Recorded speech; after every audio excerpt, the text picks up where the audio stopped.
Good afternoon, Patrick here from Complete Health, and just want to say a Merry Christmas. We've just got a few days left in the office before we shut up for Christmas, but I wanted to send a very quick reminder to everyone that our bodies and our health don't take a holiday for Christmas. So just remember that whilst you're overindulging this week and taking part in the festivities, just remember the body does not know that it's Christmas. Your mind knows that it's Christmas, but our body does not know that it's Christmas. And so as a result, what we have to understand is that some of the changes that our body will go through if we're not looking after it. Now, this is some of the things that I will almost always see within my clients over this next 2 weeks, and how it starts to affect the body. So we start to see increased levels of I need to, or I have to, or shouldism. So it increases people's levels of stress because people feel obliged to have to take part in certain activities. Overindulgence, never. Don't believe it. Don't believe anyone that says that they don't overindulge at Christmas.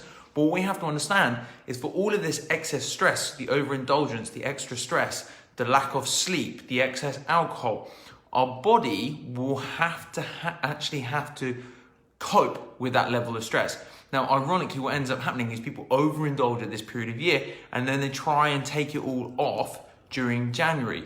Well, maybe just control yourself just a tiny bit and then we won't have to have so much of an effect in January. So enjoy your festive period always, but just know that if you're losing sleep, you're gonna have to catch up. If you're drinking too much alcohol, you're gonna have to cut down. If you overindulge on the sweets and chocolates, we know that in January that we're gonna have to take up for this. And by the way, I've seen this already this week. I've had 3 clients come in. They all share a house. And actually now a couple of them have said that they are going to come away from the house. And as a result, I've seen a lot of stress in that house. And as a result, every single one of them in the house actually manifested more symptoms. They were all feeling a little bit more pain in the neck, the shoulders, or the low back, or their sciatica started to creep back in again. And stress, as far as emotional stress, and then physical stress, and even stuff like the foods that we're putting into our body, which will cause a chemical stress, all of these things will start to have an impact on the way that our body feels and functions. So Christmas, even though we're all feeling really good, we're really happy, we're enjoying it, there's still a lot of stress on our body, and we have to understand that this can have an impact on the way that our body's health and function starts to take place, especially when we start looking at excessive sugar, lack of sleep, alcohol consumption, etc. So enjoy, but moderate it to the week of Christmas. Don't make Christmas last a month, and don't keep drinking for the next 6 weeks afterwards as well.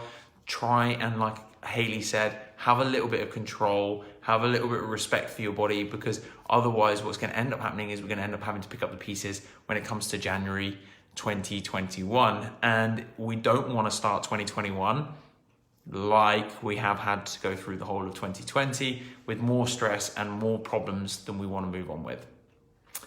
Until tomorrow, guys, take care, and I will see you in the clinic. If not before Christmas, after Christmas, have a lovely Christmas if I don't see you before. I'm sure, one day you'll make me laugh, I'm sure. Take care, guys, and I'll speak to you again very, very soon.